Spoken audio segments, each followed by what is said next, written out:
Hello বন্ধুরা, আপনারা সবাই কেমন আছেন? আশা করছি ভালো আছেন, সুস্থ আছেন। আমিও ভালো আছি, সুস্থ আছি, কাছে এবং দূরে, দেশে এবং বিদেশে যে যেখান থেকে আমার ভিডিওটি দেখছেন, আপনাদের সবাইকে জানাই আমার নতুন আরেকটি ভিডিওতে স্বাগতম। তো বন্ধুরা, এই যে আজকে আমি আমার কিচেন ডিপ ক্লিন করব। তো আজকে এই যে সকালে নাস্তা করে র্যাকটা ধুয়ে নিচ্ছি। এই র্যাকটার বয়স অনেক, ২০ বছর প্রায় হয়ে গেছে, তারপরেও আমার খুব ভালো লাগে। তো ভালোভাবে এই রেকটাকে ভালো মতো পরিষ্কার করে নিচ্ছি।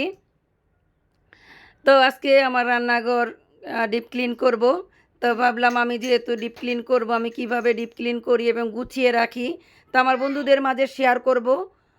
তো আপনারা দেখতে থাকুন, আপনাদেরও অনেক উপকার হবে।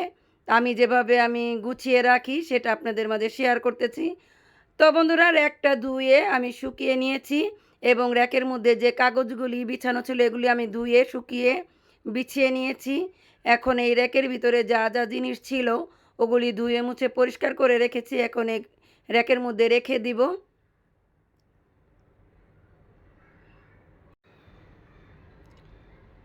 তো এই র্যাকের মধ্যে আমি ডাল, চিনি, আটা, মানে যে জিনিসগুলি রাখার এগুলি রাখি। তো সমস্ত জিনিসগুলি আমি এখন গুছিয়ে নিব।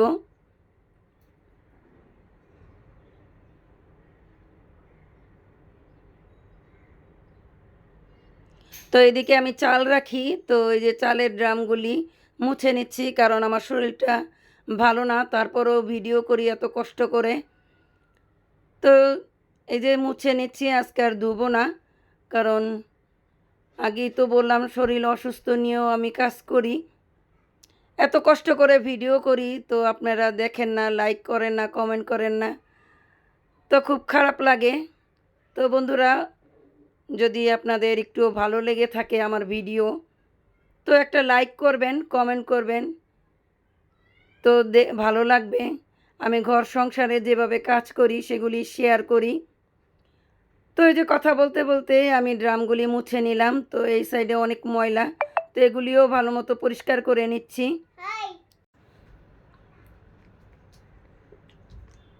তো ঘষে ঘষে আমি এই যে টেবিলের উপরে যে ওয়াল কালারটা বিছিয়েছিলাম ধুয়ে নিলাম। তো এই সাইডে আমি র্যাকের মধ্যে যে জিনিসগুলি রাখি সমস্ত কিছু আমি রেখে গুছিয়ে নিয়েছি। তো এদিকে চাল রাখি, তো আটা রাখি, আর ময়দা, যা যা জিনিস আর কি এই সাইডে রাখি, তো এগুলি সব মুছে নিয়েছি। তো ফ্রিজটা আরেকদিন ধরবো, আজকে পারবো না। তো আসলাম রান্নাঘরে। তো সকালে চা খেয়ে এগুলি ধুয়ে রেখেছিলাম, তো এগুলি সরিয়ে এখন এই র্যাকটা পরিষ্কার করব আর এই সাইডটা পরিষ্কার করব। তো ওদিন চুলা পরিষ্কার করেছিলাম, তো ভিডিও করেছিলাম, দেখেছেন আপনারা। তো আজকে শুধু এই সাইডটা পরিষ্কার করে নিব। তো এর একটা পরিষ্কার করব। তো যত জিনিসগুলি ছিল এগুলি আমি বেসিনে নামিয়ে নিচ্ছি। তো পানি দিয়ে ভিজিয়ে রেখেছি, তেল কাজটা পড়েছে অনেক। তো এই যে এখানে থালা বাসন ধুয়ে ঝরা দেই, এই র্যাকটা অনেক ময়লা হয়ে গেছে। তো আমি বেকিং সোডা আর ভিনেগারের মিশ্রণ বানিয়ে নিচ্ছি। তো এই মিশ্রণটা দিয়ে আমি কিছুক্ষণ র্যাকটা রেখে দিব, কারণ প্রচুর ময়লা। তো এগুলি মাখিয়ে রেখে দিলে ময়লাগুলি নরম হলে পরে ঘষে ঘষে ধুয়ে নেওয়া যায় খুব সহজে। তো ওই মিশ্রণটা আমি ভালো মতো ঘষে ঘষে লাগিয়ে নিচ্ছি।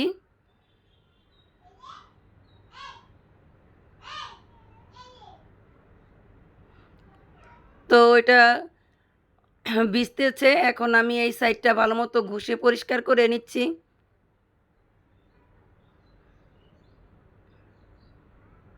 তো টাইলসগুলি খুব পরিষ্কার হয়ে যাচ্ছে।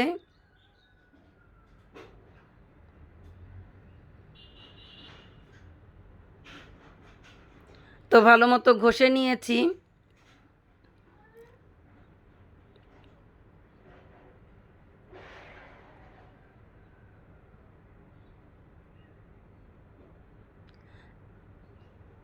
তো এদিকে র্যাকটাও ভিজানো হয়ে গেছে, এই যে ঘষা দিলে সমস্ত ময়লাগুলি উঠে পড়তেছে। দেখুন কতটা চকচকে হয়ে যাচ্ছে। সব তেল কাস্টাগুলি উঠে যাচ্ছে। আর এই সাইডে আমি এই যে টাইলসগুলি মুছে নিচ্ছি একটা কাপড় দিয়ে। অনেক পরিষ্কার হয়ে গেছে।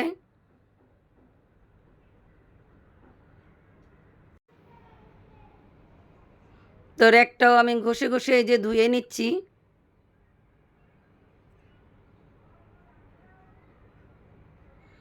তো অনেক পরিষ্কার হয়েছে, জানি না ক্যামেরায় কেমন দেখা যাচ্ছে, কিন্তু আমি যেহেতু বাস্তবে দেখতেছি খুব পরিষ্কার হয়েছে। তো এদিকে ঝরা দিয়ে তো এই সাইডটা এখন পরিষ্কার করে নিব।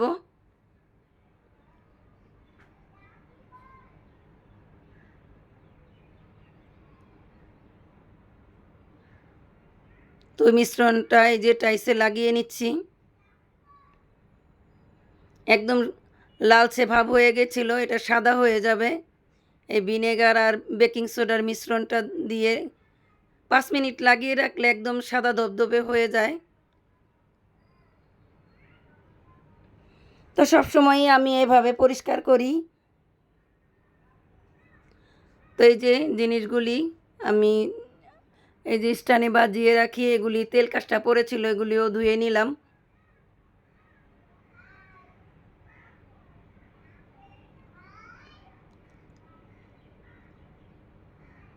তো এই সাইডে আমি পাটা রাখি, কারণ নিচে রাখি না, আমি দাঁড়িয়ে তারপরে বাটি, তো সব সময় আমি এখানে রাখি। তো পাটাটা একটা কাপড় দিয়ে ঢেকে রাখি। তো পুরো রান্নাঘরটা আমি পরিষ্কার করে নিয়েছি। তো দেখতে খুব ভালো লাগতেছে আমার কাছে। আপনাদের কাছে কেমন লাগতেছে কমেন্ট করে জানাবেন। তো আজকে রান্না বান্না যা করেছি আপনাদের মাঝে শেয়ার করলাম না, কারণ ভিডিওটা এমনিতেই অনেক বড় হয়ে যাচ্ছে, তো আর বড় করতে চাই নাই। তো আজকে আমি রান্না করেছি লাউ দিয়ে শোল মাছের তরকারি আর লাউয়ের ছোলকা দিয়ে আলু দিয়ে ভাজি। তো এটা আর আপনাদের মাঝে শেয়ার করলাম না, কারণ রান্নাঘর পরিষ্কার করতে করতে ভিডিওটা অনেক বড় হয়ে গেছে। তো বন্ধুরা, এই ভিডিওটা যদি আপনাদের একটুও ভালো লেগে থাকে তাহলে লাইক করবেন, কমেন্ট করবেন এবং আমার চ্যানেলটা সাবস্ক্রাইব করবেন। আর যারা অলরেডি সাবস্ক্রাইব করেছেন তাদেরকে জানাই অসংখ্য অসংখ্য ধন্যবাদ। বাই বাই, ভালো থাকবেন, সুস্থ থাকবেন।